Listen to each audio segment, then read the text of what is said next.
Trump, I am not sure there could be a more politically damaging response than this one. You were at your cabinet meeting. You said, quote, I'm going to quote what you said, maybe the children will have $2 instead of $30. Yeah. And maybe the $2 will cost a couple of bucks more than they would normally.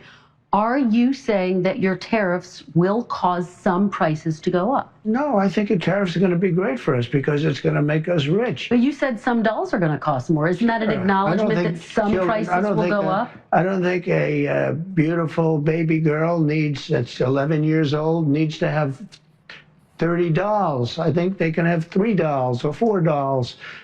Because what we were doing with China was just unbelievable. We had a trade deficit of hundreds of billions of dollars with China. When you say they could have $3 instead of $30, are you saying Americans could see empty store shelves? No, I'm not saying that. I'm just saying they don't need to have $30. They can have 3. They don't need to have 250 pencils. They can have 5. That's peanuts compared to energy. Energy is 60% of the cost. But sir, you campaigned on a promise to bring prices down on day Well, I don't know. When you say strollers are going up, what kind of a thing? I'm saying that gasoline is going down. Gasoline is thousands of times more important than a stroller someplace. But what do you say to Americans who say they voted for you because they want and they need relief right now? And they're getting it. Right now? What about those even mortgage rates? Different items I just Mortgage rates are going down despite the fact that we have a stubborn Fed. But you said even dolls could cost a couple bucks more. Maybe they might, but you don't need to have, as I said, $35. You can have 2, 3, 4 and save a lot of money. We don't need to feed the beast. Now look, I'm no politician, but if you're the guy who swept into office amid promises of lowering costs on day one, perhaps the message you want to avoid right now is that we need to impose austerity measures. In fact, the only thing worse than the let's lower costs guy saying that your kids won't have dolls for Christmas is the fact that he is a literal billionaire telling the working class that they might have to limit their consumption. And clearly, those are optics that Trump would want to avoid, right? I mean, the last thing that this guy would want to do is highlight the gross inequality between people like him and those lowly plebes on the outside. We are going to make and build a ballroom, which they've wanted for probably 100 years at the White House. And it'll be a world-class, beautiful ballroom. A ballroom that could cost millions of dollars. He says he will pay for it himself. You will fund it. Yeah, I'm not going to ask the government for money. I'll fund it, and I'm sure we'll have some donations to it. But it's not an inexpensive thing. Ah, well, maybe our kids can't afford dolls and pencils, but at least dear leader will have a ballroom.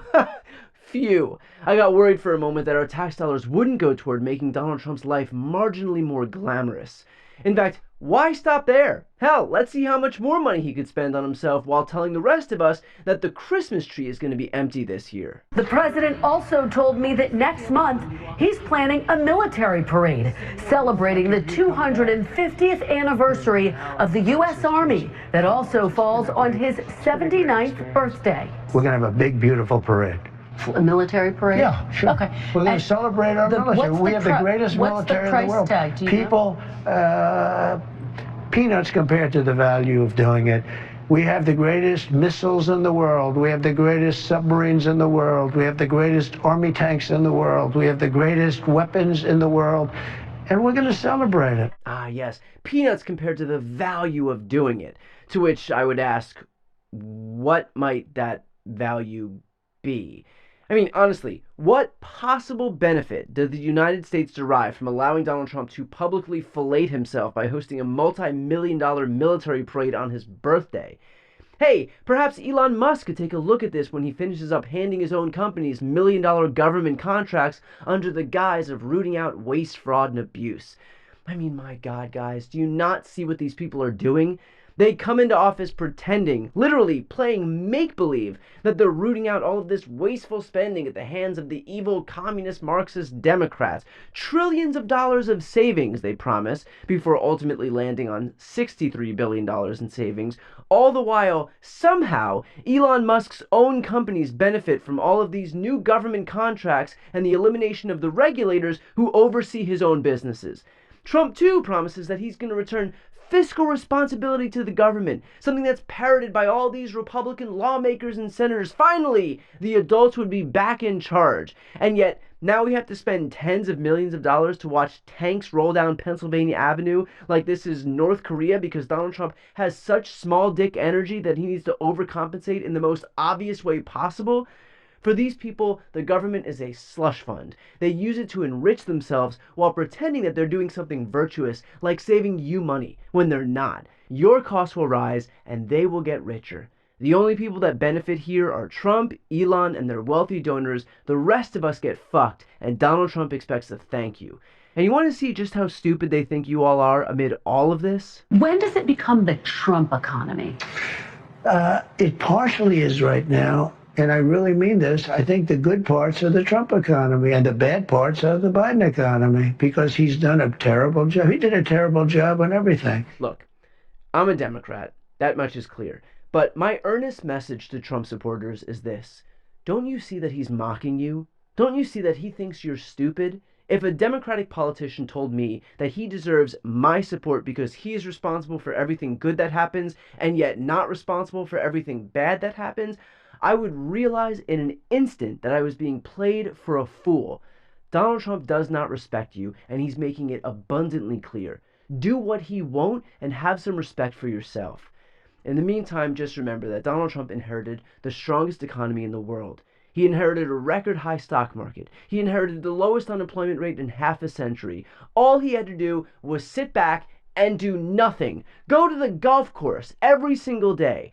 But he decided to wage trade wars, alienate our allies, threaten to invade sovereign countries, thinking that the whole world would fear him, would cower away from him. And now we are barreling headfirst into the first ever voluntary recession. While the rest of the world is seeing economic growth, the U.S. saw an economic contraction.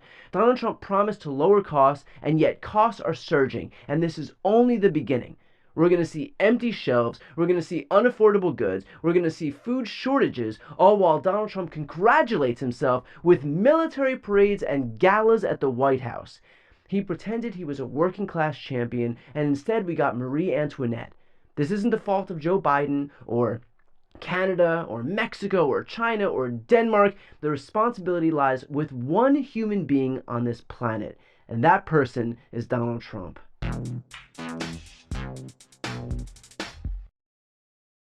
Before you go, if you enjoyed this content and you want to see more and support independent media, please subscribe to this channel. The subscribe button will be right here on the screen. But second, the reality is that we are now in a political environment where this administration can lean on any of the social media platforms to suppress certain voices if they don't like critical coverage.